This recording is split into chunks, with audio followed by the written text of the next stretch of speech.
Wow, I don't know about you guys, but reading the news lately has been an increasing case of staring in both utter disbelief and utter disgust at what I'm seeing and hearing. The US president, backed by his cult-like circle of cronies, is tearing up the established Western alliance that has stood strong for freedom and democracy for the last 80 years since the end of World War II for essentially no reason whatsoever. The newest being a complete insult to the service of NATO military service people that fought in the Middle East, coming to the aid of the United States, which triggered Article 5 of the NATO treaty after the 9/11 attacks, including 457 British soldiers, all because they answered America's call, the first and only time Article 5 has been triggered ever. Then you have the neo-imperialist threats to annex Greenland, throwing into question the entire US-European alliance and the utilization of tariffs as a method of coercion. And it has to be said, thank goodness the leaders of Europe actually finally stood up to this man-child in the White House and has seen him, for now,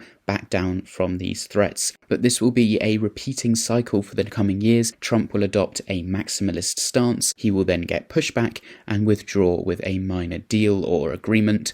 I imagine increased military presence in Greenland and a deal over mineral rights is in the pipeline, for example. All of these recent events then only serve to exemplify the need for CANZUK, an alliance between Canada, Australia, New Zealand and the United Kingdom right now.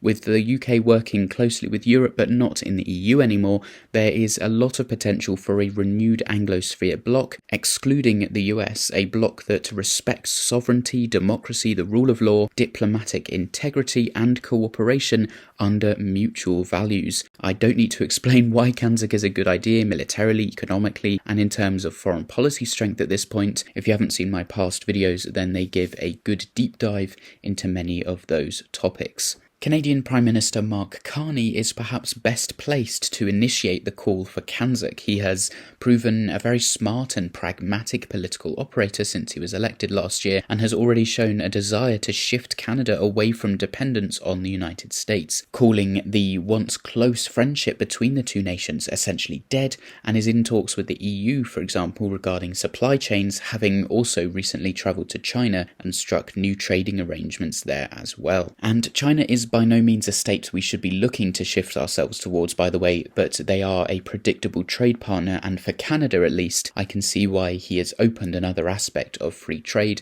to reduce that dependency that I mentioned on exports to America. China, by the way, is probably rubbing its hands at the current Western rift, though, as they can basically just sit there and watch and come out on the other side as winners, do nothing and win. Russia too, leaders in Moscow could not have wished for a better situation than this, taking the focus away from Ukraine and splitting up the trust between Western allies. And even if Trump isn't a Russian puppet, then he's certainly doing everything a Russian puppet would. But back to Mark Carney, and I wanted to highlight a speech he recently made to the World Economic Forum in Davos, Switzerland, where he received a standing ovation calling on middle powers to unite and act together because the rules-based international order is undergoing not just a transition, but a rupture. The rules-based order is fading, that the strong can do what they can and the weak must suffer what they must. And this aphorism of Thucydides is presented as inevitable, as the natural logic of international relations reasserting itself. And faced with this logic, there is a strong tendency for countries to go along to get along, to accommodate, to avoid trouble, to hope that compliance will buy safety. Well, it won't. Let me be direct. We are in the midst of a rupture, not a transition. Great powers have begun using economic integration as weapons, tariffs as leverage, financial infrastructure as coercion, supply chains as vulnerabilities to be exploited. Argue the middle powers must act together because if we're not at the table, we're on the menu. But when we only negotiate bilaterally with a hegemon, we negotiate from weakness. We accept what's offered. We compete with each other to be the most accommodating. This is not sovereignty. It's the performance of sovereignty while accepting subordination. This speech was, according to his close advisors, personally written by Mark Carney and I think is going to prove quite prescient. As this article from The Conversation, which is a credible, independent and academic news source based in Australia, points out, the changes in how international institutions operate has been quite rapid. This doesn't mean all the architecture will go or all the institutions will go, but it does mean that there is a radical shift in how world power operates, who benefits and who gets left behind. Perhaps most significant of all is the change in the normative basis of international order, with liberal principles being directly under imperialist threat. They point out that Trump has recently withdrawn the United States from 66 international agencies because they are contrary, quote, to the interests of the United States, and has instead invited favoured countries, including Australia, the UK and Canada, although he has since revoked Canada's invitation, to join his Board of Peace for the reported price of $1 million for 3 years or $1 billion for a permanent seat.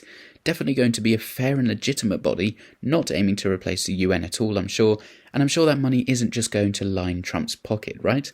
Oh, and Canadians are no doubt absolutely devastated to hear the news of the revoked invitation. I mean, who wouldn't want to be on a board of peace that has invited Putin and Netanyahu, indicted war criminals, to join?